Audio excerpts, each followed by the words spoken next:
Mais uma vez nós estamos aqui.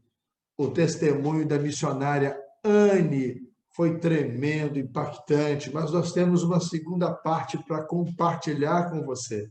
O programa Atos 1:8, anunciando as boas novas até os confins da terra, tem a missão de arrebatar o nosso coração. Você precisa amar a obra missionária, assim como Deus ama, orar, interceder, colaborar para a glória do Senhor. Assista a continuidade deste episódio e que o Senhor te abençoe com poder e graça. Nós vamos prosseguir falando um pouquinho na chegada da missionária Anne na região de Vietnã e depois em Mianmar.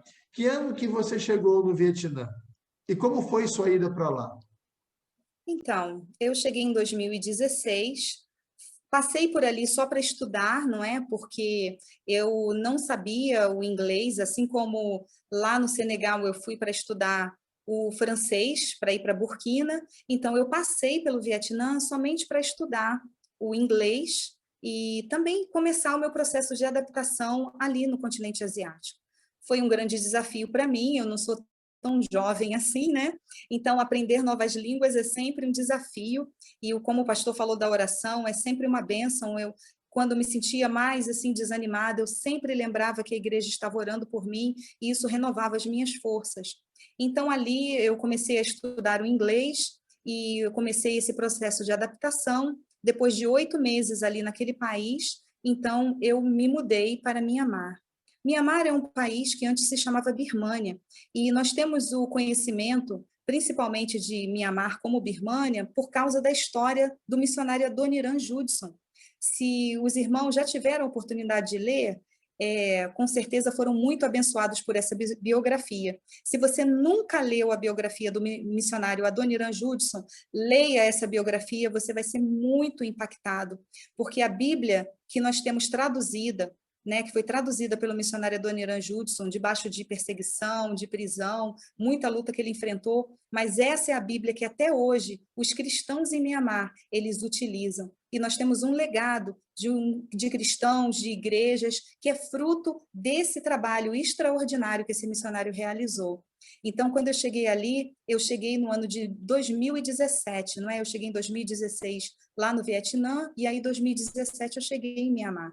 E quando eu cheguei ali naquele país, é um país muito fechado, não é? Porque eles ficaram durante 40 anos na ditadura militar. Em 1962, eles expulsaram todos os missionários ali daquele país, o que significa que é proibido estar ali como missionário. Então, você pode se perguntar, como você entrou nesse país? Não, eu não fui ilegal, não, eu não estava lá ilegalmente, mas eu entrei de forma legal como profissional.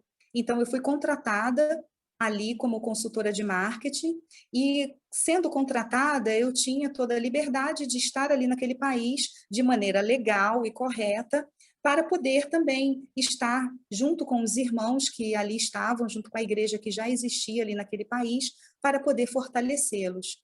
Um país que já foi dominado pelo militarismo, pela ditadura militar, nós sabemos que não tem muita liberdade em relação à religião, principalmente porque a religião principal em Mianmar é o budismo. E ser de Mianmar significa ser budista. E muitos das pessoas ali, elas têm na sua identidade, né, na verdade, todos os birmaneses, eles têm na sua identidade a sua religião.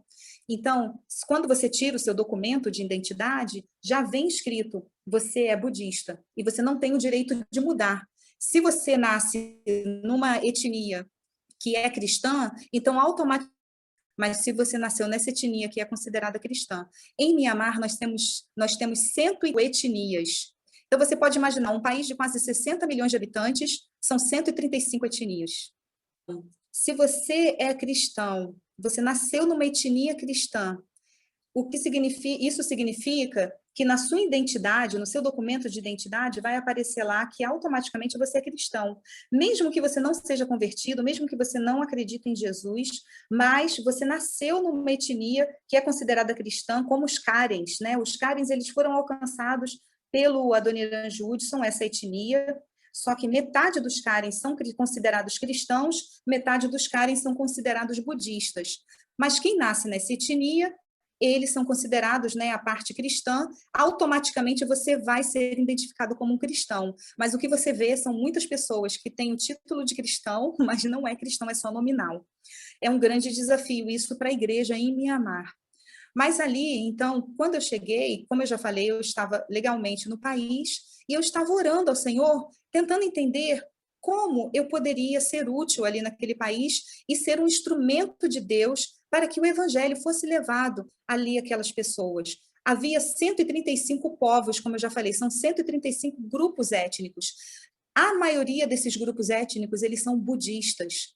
E eles são budistas misturados também com o animismo, existe também uma certa feitiçaria ali misturado, e nós temos alguns pequenos grupos que são considerados como cristãos, como os Karens, como os Catins e os Tins. São 3 grupos étnicos que eles têm presença, uma boa presença cristã, mas eles não são maioria étnica, digamos assim. Eles são minorias que são dominados pelos budistas, que são os Bamais, que são eles que controlam o governo e são eles que controlam o país em si. Tanto é que hoje eles estão passando por um golpe militar e o país está sendo controlado, não é, pela etnia majoritária e também pelos militares. É uma situação muito delicada hoje e por isso até para falar sobre o país é um pouco difícil, não é?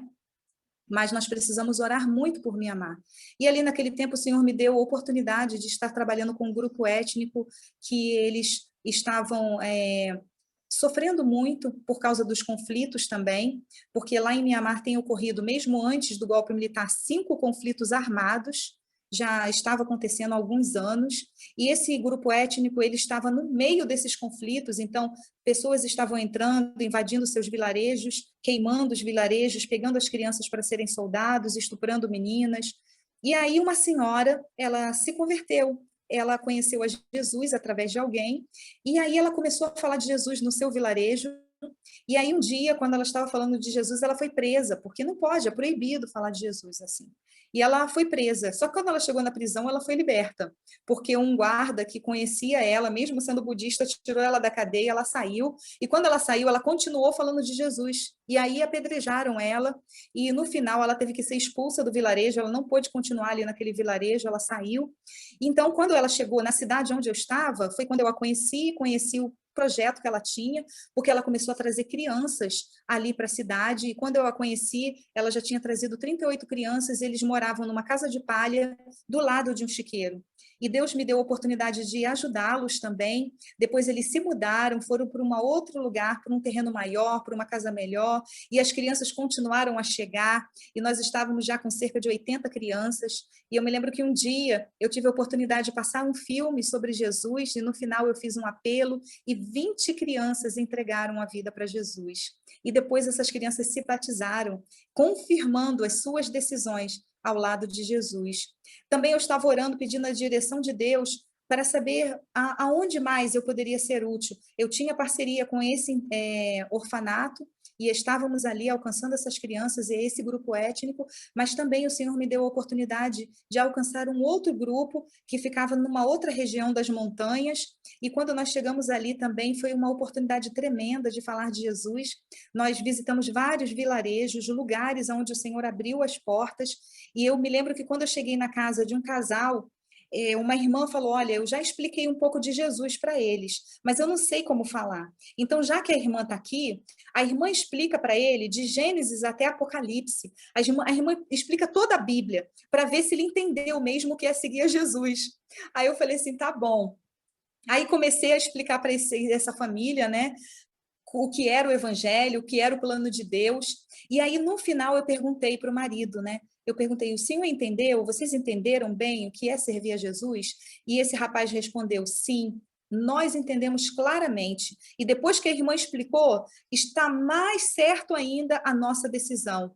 Porque antes nós tínhamos um buraco aqui no nosso quintal e toda noite se levantava um espírito gigante em forma de um tigre e ele vinha na nossa janela nos aterrorizar. Mas no dia que eu decidi entregar minha vida para Jesus, esse espírito desapareceu e nunca mais ele veio nos aterrorizar. Então nós entendemos que Jesus era mais poderoso do que esse espírito e por isso nós queremos seguir mesmo a Jesus. Daí nós fomos num outro vilarejo, encontramos uma senhora de 84 anos, uma senhora que era de família budista, o seu vilarejo budista, mas a sua neta, ela foi alcançada por esse projeto que eu estava fazendo parceria, e ali nós estávamos no vilarejo conversando com essa senhora. E aí essa senhora olhou para mim e falou assim: então, eu ouvi falar sobre oração e sobre orar para Jesus.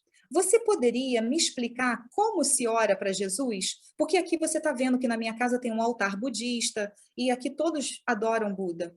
Mas eu queria saber como se ora para Jesus. E ali eu vi que foi o Espírito Santo de Deus que preparou aquele momento. Eu expliquei para aquela senhora e depois de um tempo, o que aconteceu? Ela estava sozinha em casa e ela começou a sentir uma dor muito forte na barriga e ela começou a passar mal.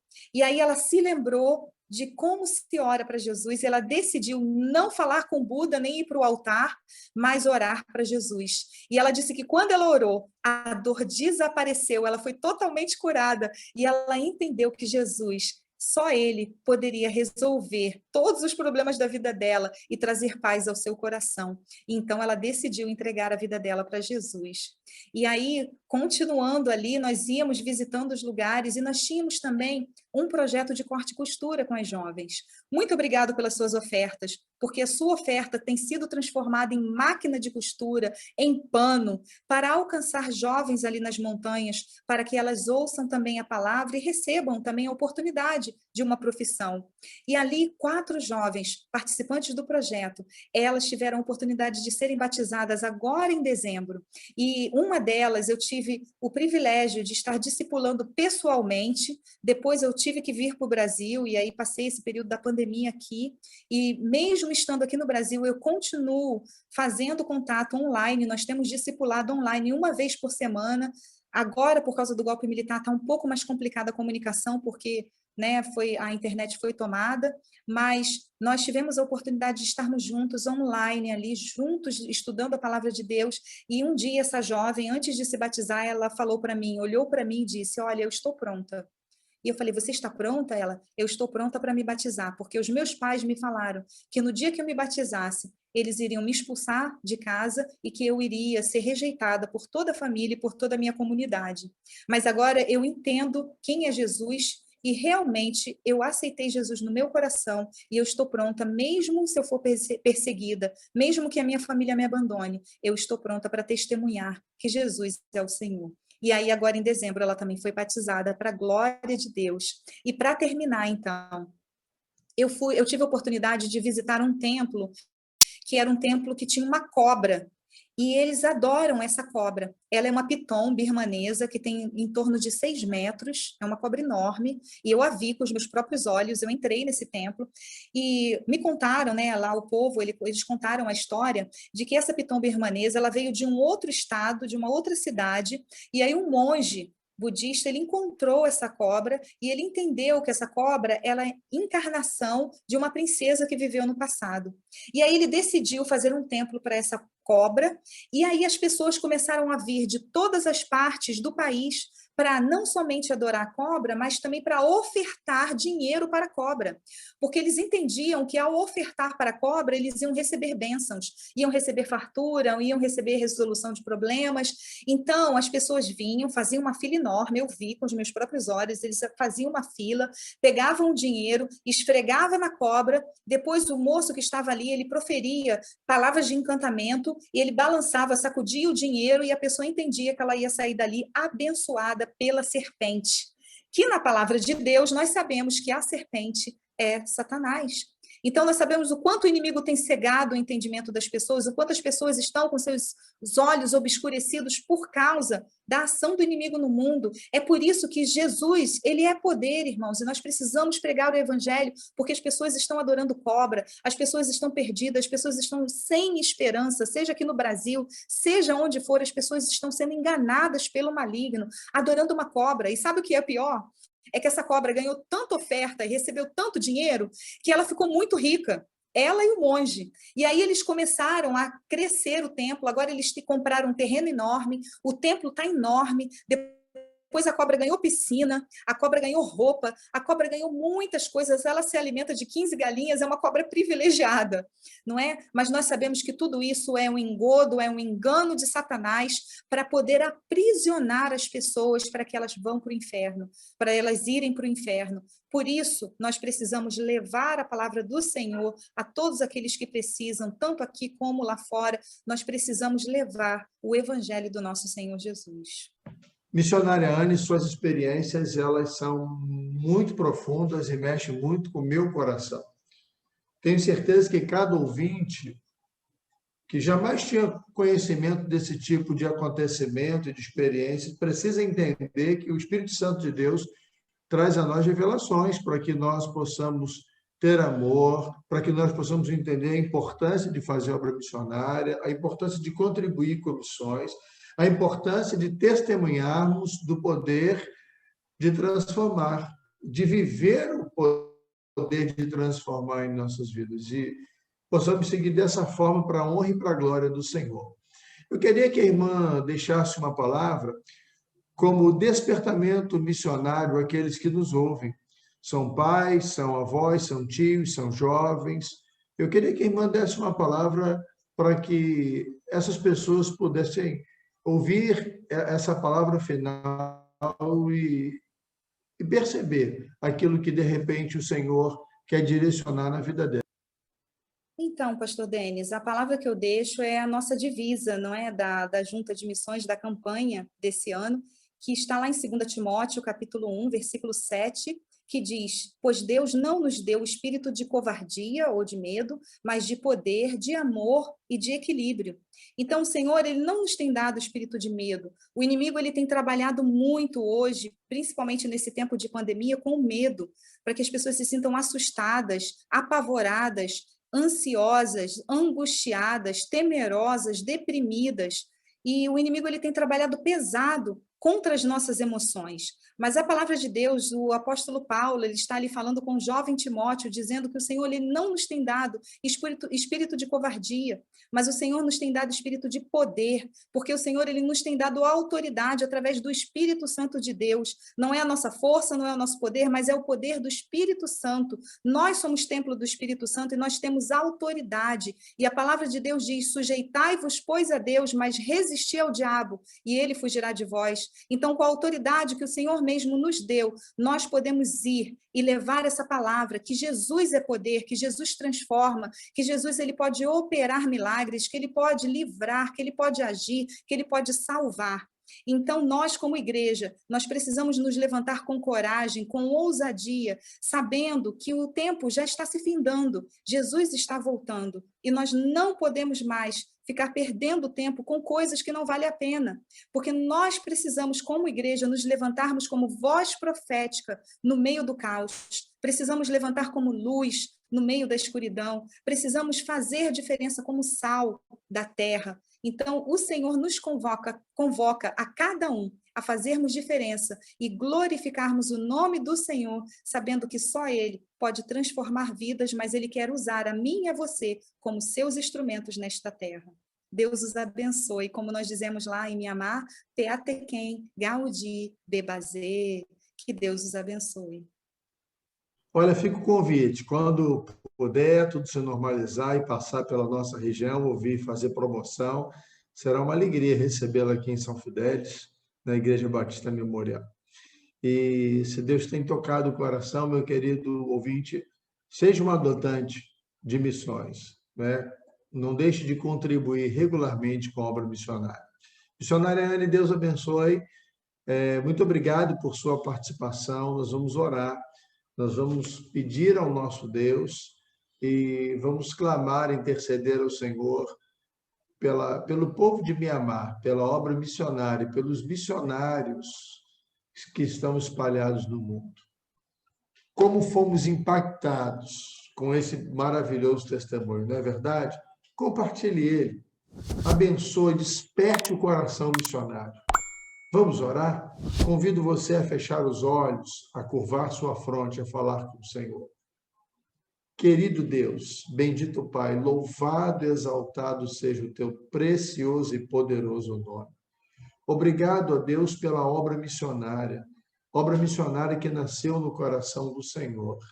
Obrigado, meu Deus, pela vida da missionária Anne, pelo seu chamado, ó Deus, pela obediência ao seu chamado, pela forma como o Senhor guiou a tua serva no seminário, nos treinamentos, guiou a tua serva ali na Angola, em Burkina Faso, ó Deus, guiou a tua filha pelo continente asiático, ó Deus amado, que o Senhor continue fortalecendo. Aprove ao Senhor que a tua filha estivesse em Mianmar, ó Deus, e de Mianmar desse uma pausa para voltar ao Brasil. Cuide daquele povo. Sustente, ó Deus, a obra missionária espiritualmente, financeiramente. Ó Deus, sustente a vida dos missionários, não só de Anne, mas de todos os missionários. Renove as forças, amplie a visão missionária e que nós, como ouvintes, nós que fazemos a obra no dia a dia, nós, teus servos, possamos, ó Deus, estar engajados nesse projeto tão maravilhoso que é o projeto do Senhor. Continue conosco, ó Pai amado. Oramos agradecidos no nome de Jesus. Amém. Amém. Deus te abençoe.